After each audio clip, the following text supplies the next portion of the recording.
تو ہم تو ان سے مزید بہتر کی توقعات کر رہے ہیں احیا بھائی سے آگے کے لیے. تو اب ہم احیا بھائی تک آتے ہیں. حالانکہ ظاہر ہے کہ مجھے لگتا ہے کہ یہ زیادہ اہم ہے کہ آپ نے جو تخلیق کیا اس کی نوعیت کیا ہے, اس کی شکل کیا ہے. تحریک اور اس سے وابستہ جو شاعر ہیں وہ ماضی کھنگال کے دیکھ سکتے ہیں. سوال یہ ہے کہ انہوں نے اس تحریک سے وابستگی کے ساتھ کیا پیش کیا, کیا اس دنیا کو دے کر گئے.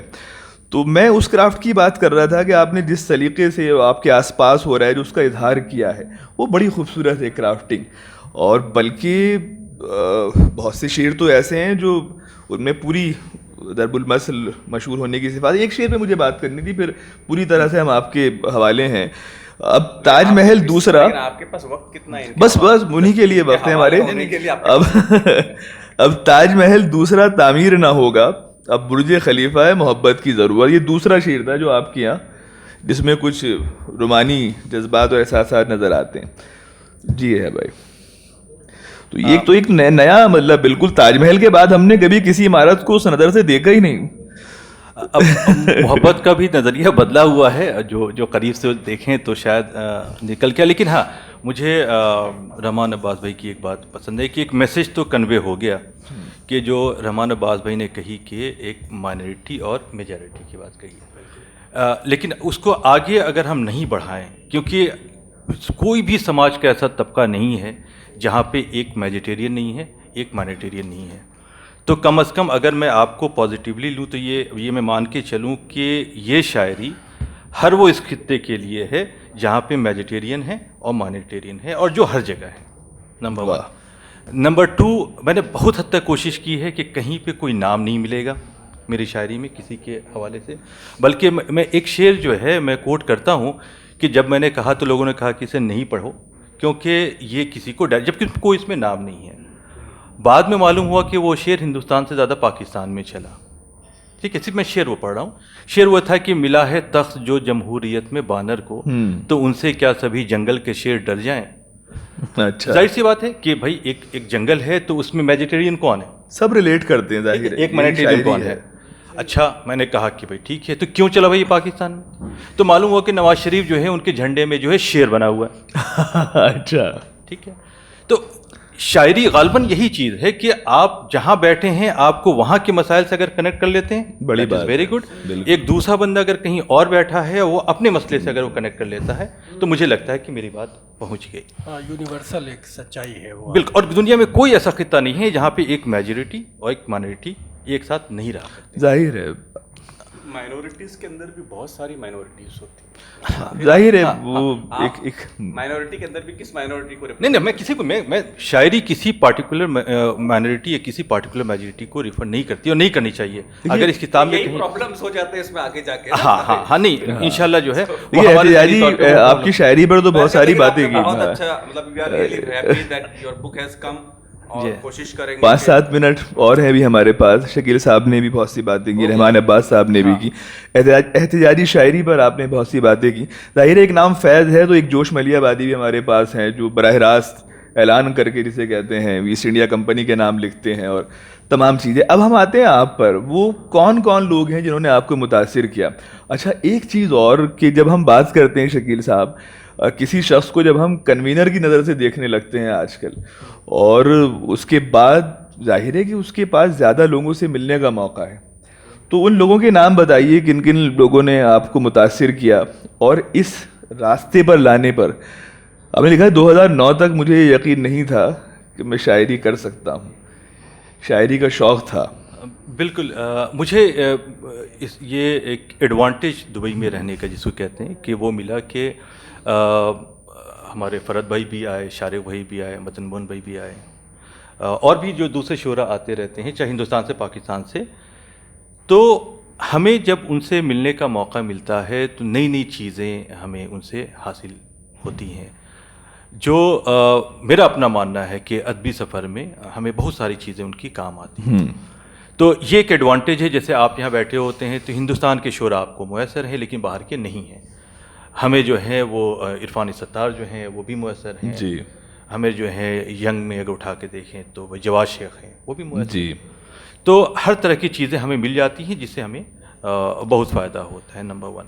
تو ان کا دخل ضرور ہے شاعری کے کسی ایک کو شیپ اپ کرنے میں. گھر جس کا ذکر ہوا کہ میرے والد چونکہ خود ہی وہ پریزیڈنٹ آف انڈیا ایوارڈی ہیں تو زبان کے حوالے سے انہوں نے مجھے خاص کے علی گڑھ بھیجا تھا. مطلب کہ 12th میں شکیل بھائی میرا ایڈمیشن پٹنہ میں ایک پٹنہ سائنس کالج ہے اور جس کے بارے میں کہا جاتا ہے کہ وہاں سے کرنٹ بیچ میں ہی جو ہے کم از کم 10 سے 15 IIT میں جاتے ہیں اور جو میرے گھر کے بالکل سامنے. اور ابا نے ہمیں وہاں ایڈمیشن نہ کرتے ہوئے علی گڑھ بھیجا تھا اور بڑی خوشی کہ بھائی بیٹا میرا جی. تو وہ ان کے ذہن میں بات چل رہی تھی کہ وہاں جائے گا تو وہ زبان سیکھے گا. صحیح بات ہے. زندگی کی جو حقیقت ہے وہاں سے وہ لے دین اور دنیا دونوں بن جائیں گے. جی. تو اس کا جو علی گڑھ کا بہت ہی دخل ہے اور اوپر والے کا شکر گزار کہ اس نے ایسی جگہ ہمیں بھیجا. معصومیت سے یہ علی گڑھ والے بہت صحیح طریقے سے سمجھ سکتے ہیں اس جملے کو. اور دوسری چیز یہ کہ وہاں کی جو کنوینرشپ ہم نے اپنے آپ کو کبھی بھی بزم اردو سے جڑا پروموٹ نہیں کیا. ہاں اس تعلق سے کبھی نہیں کیا. صحیح بات ہے. نوشتہ ایک بہت ہی اچھا پلیٹ فارم نکل کے آیا تھا. بہت اچھا کام کیا آپ نے. تو وہ ساری چیزیں ہیں لیکن جب بات شاعری کی ہو تو پھر وہ چیز دیگر ہے. ہم اس کو کبھی بیچ میں نہیں لے کے آتے اور عموماً ہم پوسٹ بھی ایسی کبھی نہیں ڈالا کرتے اپنے فیس بک پہ کہ ہم نے یہ پروگرام کیا یہ پروگرام کیا. تو میں شکریہ ادا کر دوں رنجیت بھائی کا اور جشن اردو کا, خاص کر فرحت بھائی, شارق بھائی, مدن بھائی کہ آپ لوگ جو ہے باقی سارے جو سامعین ہیں کہ آپ نے اتنی توجہ سے میری بات, بہت ہی ادنا سا میں ایک انسان ہوں. اور رحمان بھائی آپ نے بات رکھی, شکیل بھائی بہت بہت شکریہ آپ کا اور اللہ خیر کرے. تو ساتھیوں میں سب سے پہلے اس کتاب تک ضرور پہنچیے گا. آپ کو یہ بھائی بتائیں گے کس طریقے سے پہنچ سکتے ہیں. میں ایک بات اور کہوں کہ نوشتہ وہ پہلا پلیٹ فارم ہے جس نے لاک ڈاؤن کی ابتدا میں ہی جو آن لائن مشاعرے کا ایک تصور ہے اس کو لوگوں تک پہنچایا. اس کو سب نے کاپی کیا, سب لوگوں نے اس کے ذریعے اپنے تخلیقات ہیں لوگوں تک پہنچائیں. ہوتا یہ بھی ہے کہ جب ہم جس لہجے میں یا جس طرح سے شاعری کر رہے ہوتے ہیں ادب کو اسی طرح سے دیکھنا شروع کر دیتے ہیں, سمجھنا شروع کر دیتے ہیں. اور بلکہ بہت سے تخلیق کاروں کے ہاں تو یہ معاملہ لگتا ہے کہ انہیں لگتا ہے کہ دنیا میں یعنی وہی لہجہ اصل میں شاعری کا لہجہ ہے جس میں وہ شاعری کر رہے ہیں. لیکن ظاہر ہے کہ ادب کے شاعری کے مختلف پیرائے ہیں, مختلف اظہار ہیں, مختلف لہجے ہیں, مختلف ڈکشن کے ساتھ لوگ آپ تک پہنچتے ہیں. ان سبھی کا استقبال کرتے ہیں.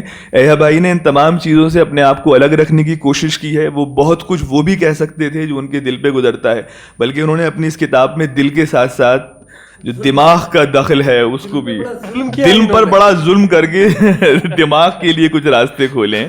تو آپ سبھی کا شکریہ. بڑے معتبر نام فرحت احساس صاحب, شارق کیفی صاحب, مدن موہن دانش صاحب یہاں تشریف رکھتے ہیں. ایک بڑا اچھا سیشن رہا اور جیسا رحمان عباس صاحب نے کہا کہ ابھی بہت کچھ ایک بڑا طویل سفر ہے جو ہے بھائی کو طے کرنا ہے.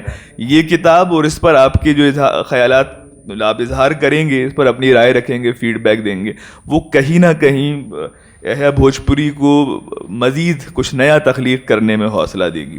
تو آپ سبھی کا بہت بہت شکریہ. جشن ادب کی ایک کوشش.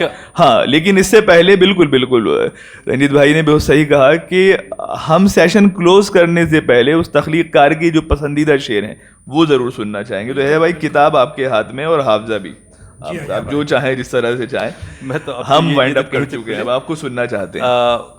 بہرحال لیکن چونکہ رنجیت بھائی آ گئے تو ان کے سامنے جو ہے وہ شکریہ بھی ادا کروں کہ بھائی بڑی محبت آپ کی. اور واقعی میں کل سے دیکھ رہا ہوں کہ جس جنون کے ساتھ آپ لگے ہوتے ہیں, واقعی یہ آسان کام نہیں ہے. فیسٹیول ارینج کرنا واقعی آرام کا نہیں ہے. تو چلیں سبجیکٹ سے ہٹ کے جو ہے جنون پڑ گیا ہے. جی رنجیت بھائی بس اس غزل کے 2-4 شعر پڑھوں گا اس پہ اختتام, اور یہ آپ ہی کے حوالے, پوری غزل کا یہ آپ ہی کے حوالے کہ جب ہو گیا کمال تو سگریٹ جلا لیا. واہ واہ. جب ہو گیا کمال تو سگریٹ جلا لیا, یا پھر ہوا ملال تو سگریٹ جلا لیا. واہ. خود پر کسی کو ہنسنے کا موقع نہیں دیا. واہ. پوچھا کسی نے حال تو سگریٹ. اچھا, بہت اچھا ہے. بڑی موٹیویشنل شاعری ہے سگریٹ کے لیے. خود پر کسی کو ہنسنے کا موقع نہیں دیا, پوچھا کسی نے حال تو سگریٹ جلا لیا. سوکھے گلے سے لفظ کو